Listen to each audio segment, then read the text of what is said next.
이 시간에는 고린도후서 강의 33번째 교회에 대한 염려라는 제목을 가지고 말씀을 드리겠습니다.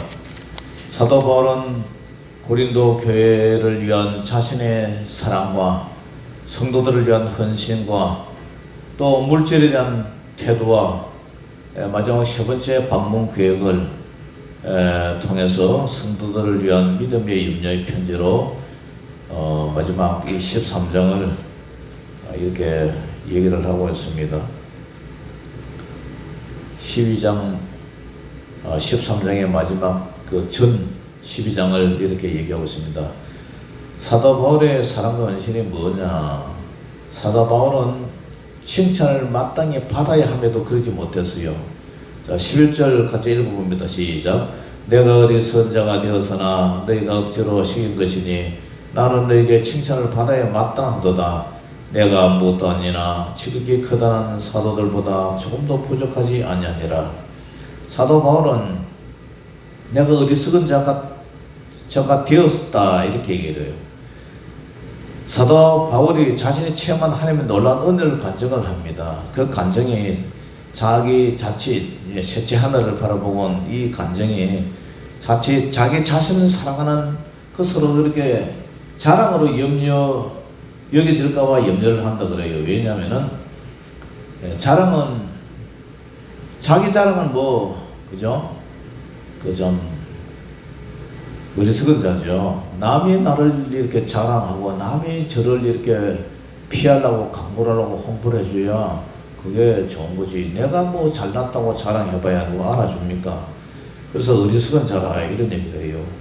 그래서 바울이 하나님의 도구로만 쓰여지기를 원할 뿐만 아니라 추앙받는 대상이 되기를 원치 않는다는 것을 오늘 본문은 강하게 변증을 해주고 있습니다. 이렇게 셋째 하늘을 체험했다는 자랑은 결국 성도들이 사도 바울을 별 볼 일 없다고 이렇게 생각을 했는데 셋째 하늘을 바라보고 온 체험하고 온 그리고 말할 수 없는 그러한 경험을 통해서 그죠? 그런 것을 보면은 사도 바울이 진짜 사도 중에 사도라는 것을 간접적으로 이렇게 자랑하게 되는 거죠. 그래서 그러한 것은 내가 자랑하고 싶어서 자랑하는 것이 아니라 여러분들이 하도 저를 별 볼 일 없는 그런 어리석은 자로 여기기 때문에 사도 바울보다 거짓 사도들을 더 높이 추앙하고 따르고 존경하고 그러니까 내가 부득불 이렇게 어리석지만 내 자랑을 해보겠다 이런 얘기를 해요. 그러한 사도 바울이 고린도 교회 성도들에게 마땅히 칭찬을 받아야 함에도 그죠? 그렇지 못하고 있어요. 그러면서 자기 자신은 아무도 지금 아니지만 지극히 크다고 떠벌리고 있는 그 거짓 사도들보다는 내가 좀 더 부족한 것이 없다. 그 얘기를 지금 하고 있어요. 왜냐? 사도 바울은 겸손한 사람이었어요. 정말 인품의 소유자였어요. 사도로서 강한 자부심과 철저한 사명감에 불타는 사람이었어요. 당연히 칭찬을 받아야 함에도 마땅한 그런 사도인데도 불구하고 성도들이 바울을 대우를 안 해주니까 진짜 귀한 진주와 보배를 알아보지 못하고 뒷담화를 해야 되는 겁니다. 셋째 하늘의 그 신령한 말할 수 없는 그 하늘의 영적 비밀을 보고 체험한 그런 사도였습니다. 이 땅에 잠시 잠깐 있다가 없어질 이 썩을 것을 위해서 육신을 위해서 사는 그런 사도가 아니라는 것을 오늘 사도 바울은 얘기를 하고 있어요. 그러면 사도의 표가 무엇이냐? 12절 보니까 사도의 표가 된 것은 내가 너희 가운데서 모든 참음과 표적과 기사와 능력을 행한 것이라.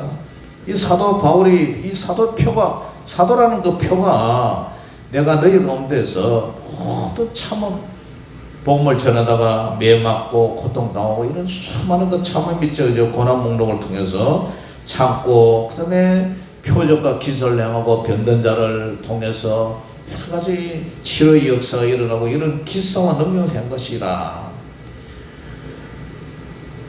사실상 사도 바울은 다메섹 도상에서 부활하신 예수님을 만나고 나서 그죠? 그렇게 사도가 됐지 않습니까?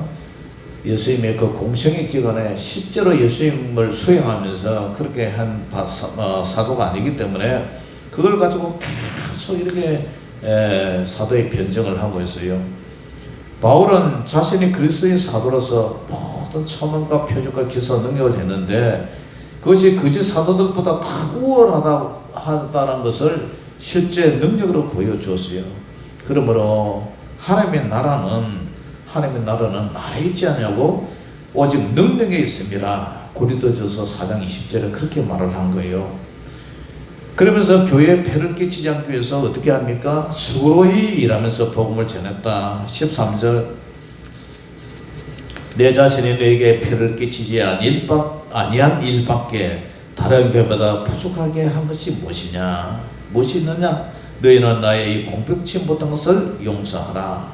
그러면서 14절에 보라 내가 이제 세 번째 너에게 가기를 준비하였으니 너에게 폐를 끼치지 아니하리라.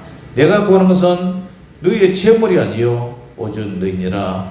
어린아이가 부모를 위하여 재물을 저축하는 것이 아니요 부모가 어린아이를 위하여 하느니라. 이런 얘기를 해요. 사도 바울은 위엄과 권위로 교회에 군림하기를 원치 않았어요. 오히려 낮은 자리에서 성도들을 벌보고 말씀을 증거하며 살기를 원했습니다. 그는 자신이 스스로 생계에 필요한 것을 충당하면서 그렇게 교회를 섬겼어요. 바울은 교회가 그의 생활을 책임져 주지 않는 것을 원하지 않았습니다. 왜냐하면 교회에 누를 끼치지 않기 위해서, 폐를 끼치지 않기 위해서 자신이 직접 생계 전선에서 텐트를 말아 팔면서 그렇게 복음을 전했어요. 지도자라는 것은 권리를 더 많이 향유하는 자가 아니라 더 많은 의무와 책임을 가진 자가 진정 책임자라는 거예요.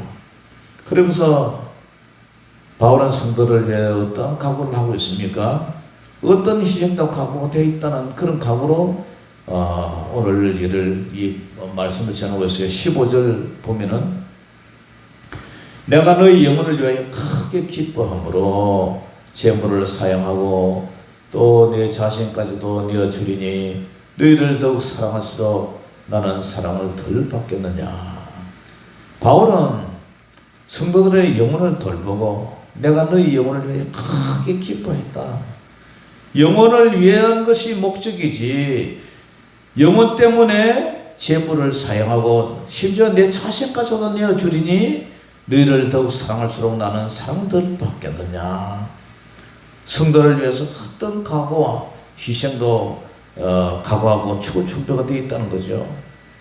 그래서 바울은 성도의 영혼을 돌보고 구원시키기 위해서는 그 어떤 자신의 소유물을 흡입하는 것과 자신의 몸까지도 불사르는 기꺼이 바치는 각오도 되어 있다고 이렇게 얘기를 합니다.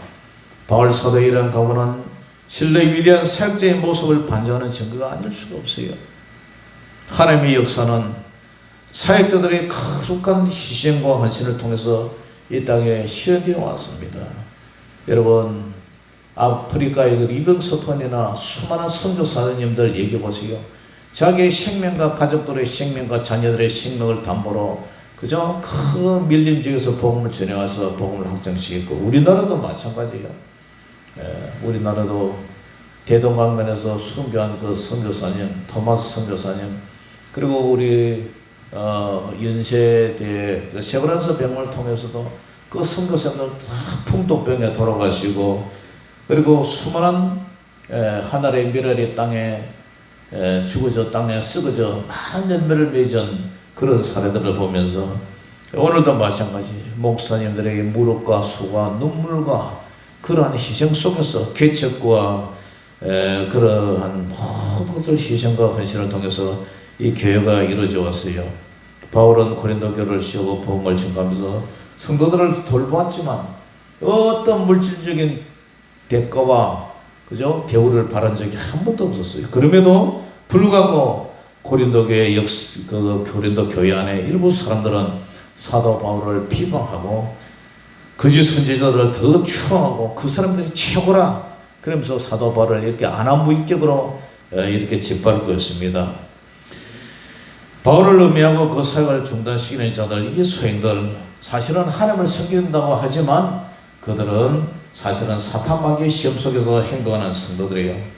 그러므로 주님을 섬기는 자는 물질을 초월해야 하고 목숨도 초월해야 되고, 예수님 부르실 때 예수님의 사도 중에 베드로와 안드레, 야고보 사도 보세요. 배도 버리고, 그죠? 그물도 버리고, 심지어 아버지도 버렸다. 그러면서 주님을 따라갔어요. 믿음의 조상 아브라함은 벽시에 난 독자 이삭을 통해서 얘야 모리아 산에 너희 독자 이삭을 바치라. 그러니까 이 아무런 대꾸도 없이, 그저 변명도 없이 그냥 그대로 복종하는 것을 바라봅니다. 그런 각오가 있을 때 우리 주님을 위한 신실한 참 그리스도인, 참 성도가, 참 알곡 성도가 된다는 것을 입증해 주고 있어요. 우리 성도들은, 주님을 따르는 주님의 제자들은 그런 믿음으로 살아가야 정말 진짜라는 것을, 진짜 성도라는 것을 표정해 주고 있습니다. 사도 바울도 마찬가지였어요. 그러니까 우리도 성도들은 어떤 각오로 주님을 섬기고 따라가야 되느냐? 마음을 다하고 성품을 다하고 목숨을 다하고 뜻을 다하고 모든 것을 다 바쳐서도 주님을 따라가는 그런 신실한 성도들이 되시기를 주의 이름으로 축원합니다. 그 다음에 사도 바울은 물질이 아니라 성도의 마음을 원해요. 16절에서 19절에 보면 하여간 어떤 이의 말이 내가 너에게 짐을 지우지는 아니었을지라도 교활한 자가 되어 너희를 속임수로 취했다 하니, 야, 사도 바울과 이렇게 중상모략을 해요. 내가 너에게 보낸 자 중에 누구로 너희의 이득을 취하더냐? 이 꼭 고린도 교회도 마찬가지, 성도들이 돈 때문에 시험이 들고 돈 때문에 그죠? 계속 바울을 비방하고, 바울이 그러잖아요. 하여간 어떤 사람의 말이 내가 너에게 짐을 지우지는 아니었는데도 불구하고 교활한 자가 되어서 너희를 속임수로 취하였다는 거예요. 사도 바울을 사기꾼처럼 이렇게 대하는 거예요. 내가 너에게 보낸 자 중에 누구로 너희 이득을 취하느냐? 그러면서 이제 디도 얘기를 합니다. 디도를 파견했더니 내가 디도를 권하고 함께한 형제를 보내었으니 디도가 너희의 이득을 취하느냐? 우리가 동일한 성령으로 행하지 아니하느냐? 동일한 보조로 하지 않느냐? 계속 바울은 동일한 동력자 디도를 통해서 동일한 성령께서 그렇게 역사하시고 행하시고, 그리고 계속 동일한 보조로 이 고린도 교회를 지원했다는 거죠. 그런데도 그들의 말이 너희는 이때까지 우리가 자기 변명을 하는 줄로 생각하는구나. 우리는 그리스도 안에서 하나님 앞에 말하노라. 사랑하는 자들아, 이 모든 것은 너희의 덕을 세우기 위함이니라.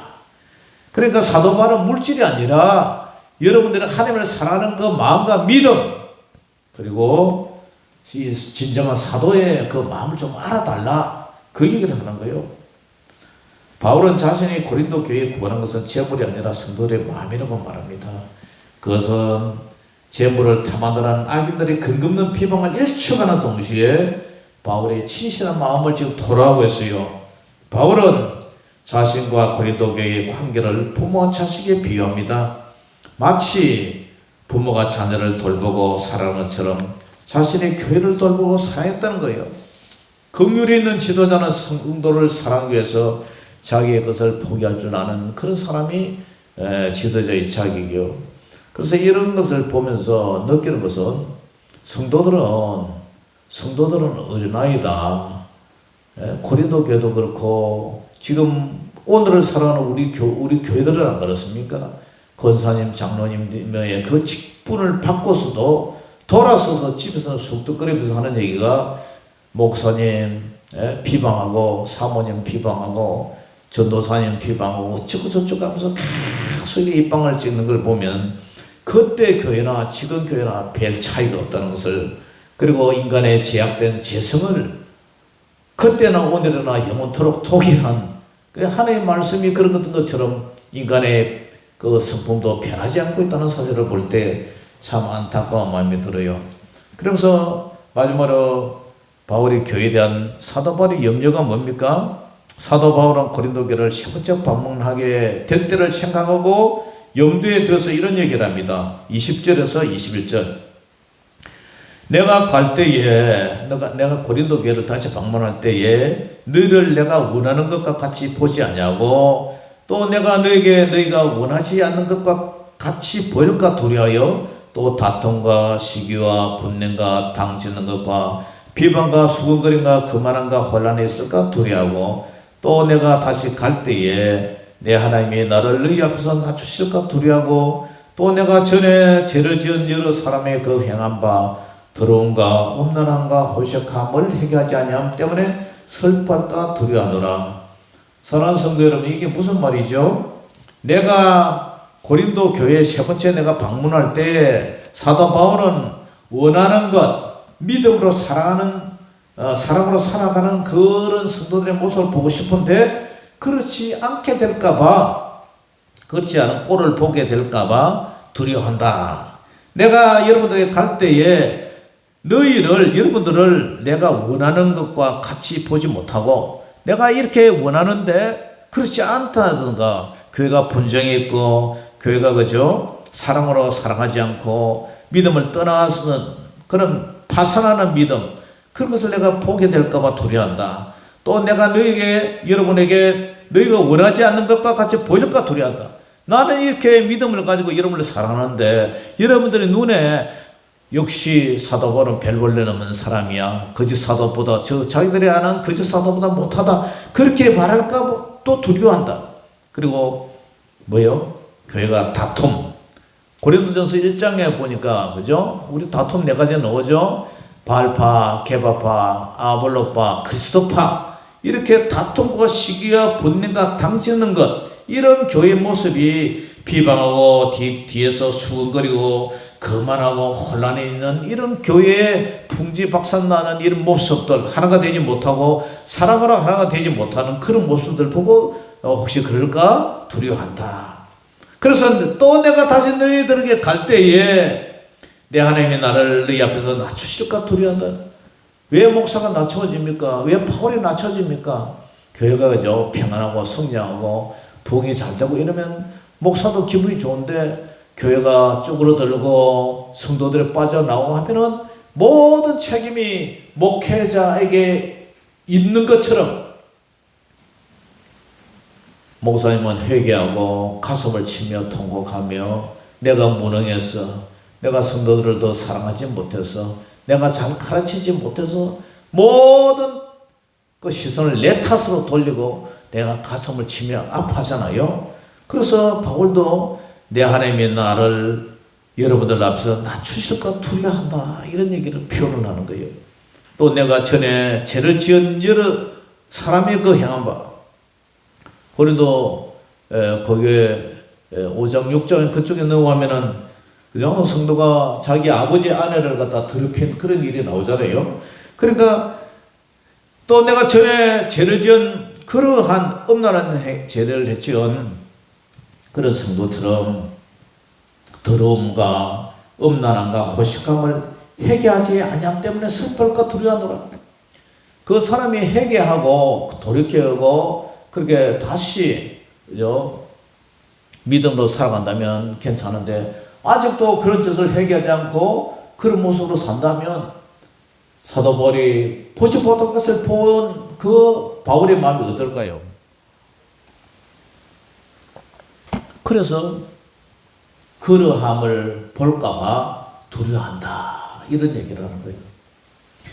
내가 갈 때에 사도 바울이 원하는 것은 믿음으로 변화된 옛 것을 버리고 다시 그리스도의 새로운 피조물로 살아가는 그런 성도들이 되기를 원하는데, 그렇지 않은 더러운 모습을 보게 될까 두려워한다. 그리고 고린도 교회 성도들도 사도 바울을 봤을 때 그들이 변화되지 않는 눈과 시선으로 바울을 평가하고 뒷담화하는 그런 것을 두려워한다. 이것이 바로 사도 바울이 교회를 세운, 교회를 위하여 염려하는 그런 모습들이요. 사랑하는 성도 여러분, 성도들은요 양반 같아요. 그렇게 힘을 기울여서 복음을 전하고 사랑하고 희생하고 봉사하고 그렇게 섬겼지만, 자신과 뜻과 이해가 맞지 않는 데면 가차없이 비방하고 헌신발작 부리듯이 뒤돌아서는 것이 성도들의 모습이에요. 그래서 예수님은 이런 말씀하세요. 제가 이번에 감기가 들어가지고 계속 목이 간질간질해서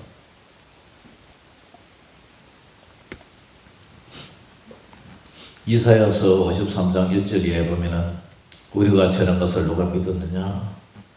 여호와의 팔이 누구에게 나타났느냐? 그런 주 앞에서 자라나기를 연한 순 같고 마른 땅에서 나온 뿌리 같았어. 고운 모양도 없고 풍채도 없은 점 우리가 보기에 흠할 만한 아무도 아름다운 것이 없다. 바로 예수님은 멸시를 받아 사람에게 버림받았어요. 예수님도 버림받았어요. 강고를 많이 겪었고요. 질고를 아는 자라. 마치 사람들의 그에게서 얼굴을 가리는 것 같이 예수님도 멸시를 당했고요. 우리도 그를 귀히 여기지 아니하였다. 그러면서 그는 실로 우리의 질고를 지고 우리의 슬픔을 당하였거늘 우리는 생각하기를 그는 징벌을 받아 하나님께 맞으며 고난을 당한다 하였노라. 그러면서 그가 찔림은 우리의 허물 때문이요 그가 상함은 우리의 죄악 때문이라. 그가 징계를 받음으로 우리는 평화를 누리고 그가 채찍에 맞음으로 우리는 나음을 받았다. 그러면서요 우리는 다 양 같아서 그릇 행하여 우리는 다 양 같아서 그릇 행하여 각기 채길로 갔거늘. 성도들은요 다 양 같아서 그릇 행하고 각기 채길 가요. 그런데 여호와께서는 우리 모두의 죄악을 예수님에게 담당시키셨도다. 우리는 다 양 같아서 그릇 행하여 각기 채길로 갔거늘. 그래서 성도는요 신뢰의 대상이 아니고 믿음의 대상이 아니고 성도는 그냥 사랑의 대상. 더 이상 더 이하도 아니고 그죠? 더 이상 더 이하 바래서도 아니어야 되고 사랑하다가 섬기다가 새벽 이슬처럼 사라지는 전혀 연기처럼 사라지는 것이 목회자의 일생이다. 저는 그렇게 생각해요. 고린도 교회를 보면서 오늘 우리 교회들의 모습 그리고 목회자와 성도들의 관계 이런 것을 바라보면요 정말 목회할 마음이 하나도 없어져요. 그렇지만 이사야서 53장 1절에서 방금 제가 인용한 우리 예수님 말씀처럼 예수님도 버리고 예수님도 멸시받고 예수님도 귀히 여기지 않는 이런 것을 보면서 우리는 성도님들을 그냥 사랑하고 섬겨주고 봉사하고 그죠? 업어주고 발만 닦여주고 그런 역할마다 하다가 사라져야지. 그 이상이라도 요구를 하다든가 파해서는 우리는 결코 비난을 면치 못하고 명예를 일생 동안 성도를 위한 그런 성경과 헌신이 명예롭지 못하게 그렇게 욕을 얻어먹게 된다는 사실을 이 바울 서신을 통해서 저는 이미 알았어요.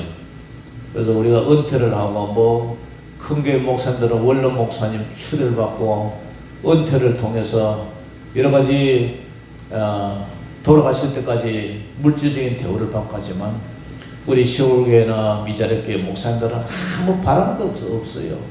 그냥 교회 평안하다가 성장하다가 우리 떠나면 우리는 은퇴해도 그죠? 원로 목사가 되지도 않을 뿐만 아니라 아무런 지원도 받지 못한 우리는 그냥 새벽 이슬처럼 저녁에 피어나는 연기처럼 사라질 뿐이지 모든 부귀와 영광은 주님 홀로 받으시고 우리는 빛도 없이 이름도 없이 이 땅에 왔다가 사라져는 저녁별처럼 사라질 뿐입니다. 그것이 목회자의 모습이고 사명이 아닐까 그런 생각이 듭니다. 아무쪼록 이런 헌신과 이런 노력과 일생을 통해서 이런 수고와 예씀이 결코 헛되지 않고 성도님들의 믿음이 온전히 성장해서 주님을 닮아가는 그런 성도들이 되기를 바랄 뿐입니다. 기도하겠습니다. 사랑의 아버지 하나님 오늘 감사합니다. 사도 바울같이 이런 유명한 분을 거짓 사도들과 비교해서 폄하하고 짓밟고 또 가슴을 아프게 하는 고린도교회 성도들을 바라보면서 아버지 하나님, 우리 목사들은, 목회자, 목사님들은 정말 아무것도 바라지 않고 이 세상에서 정말 아버지 빈손으로 왔다 빈손으로 돌아가면서 부귀 영광 모든 것에는 주님으로 받으시고 우리는 이름도 없이 빛도 없이 새벽 이슬처럼 저녁 연기처럼 그냥 왔다가 사라질 뿐입니다. 아버지 하나님, 아무쪼록 우리는 바라는 것이 교회가 평안하고 성장하고 많은 영혼이 구원을 받고 아버지 하나님, 저 영혼들의 믿음 안에서 살아가길 바랄 뿐입니다. 그 위에 우리가 무엇을 바라겠습니까? 그렇게 하여 주시옵소서. 저희들은 정말 아버지 하나님의 은퇴하서 거지가 될지라도 원망하지 않고 오직 이 길로 가겠사오니 하나님께서 영광 받아 주시옵소서. 모든 영광을 주님께 올려드리며 살아계신 우리 주 예수 이름으로 감사하며 기도 올려옵나이다. 아멘. 자, 찬양하였습니다.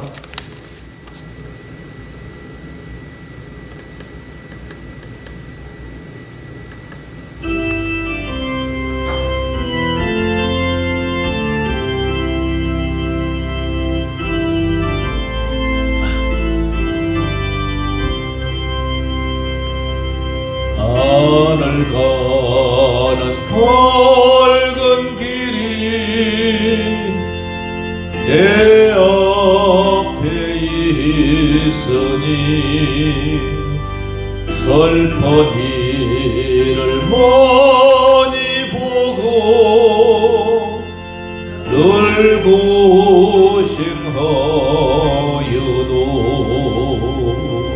하늘 영광 밝음이 얻은 것을 해치니 예수 공로 의지하여 항상 빛을 보도다.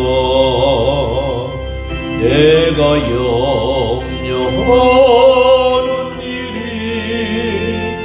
세상에 많은 중 속에 근심 밖에 걱정 늘 시험하여도 예수 보배로운 피 모든 것을 이기니 예수 공로 의지하여 항상 이기리로다.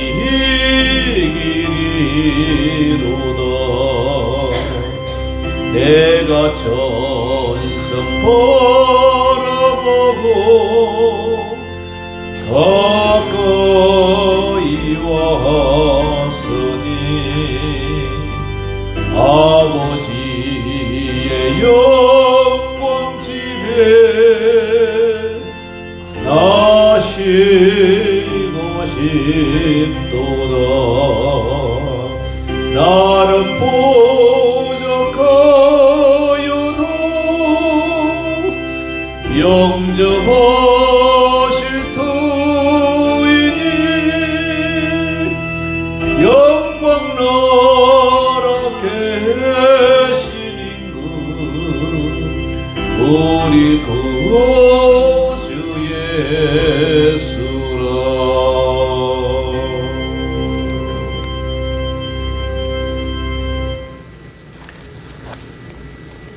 자, 우리 주님 가르쳐 주신 기도로 수요 기도를 모두 마치겠습니다. 하늘에 계신 우리 아버지여, 이름이 그렇게 여김을 받으시오며 나라의 임하옵시며 뜻이 하늘에서 이룬 것 같이 땅에서도 이루어지이다. 오늘날 우리에게 일용할 양식을 주옵시고 우리가 우리에게 죄지은 자를 사하여 준 것 같이 우리 죄를 사하여 주옵시고 우리를 시험에 들게 하지 마옵시고 다만 악에서 구하옵소서. 되게 나라와 근세와 영광이 아버지께 영원히 있사옵나이다. 아멘.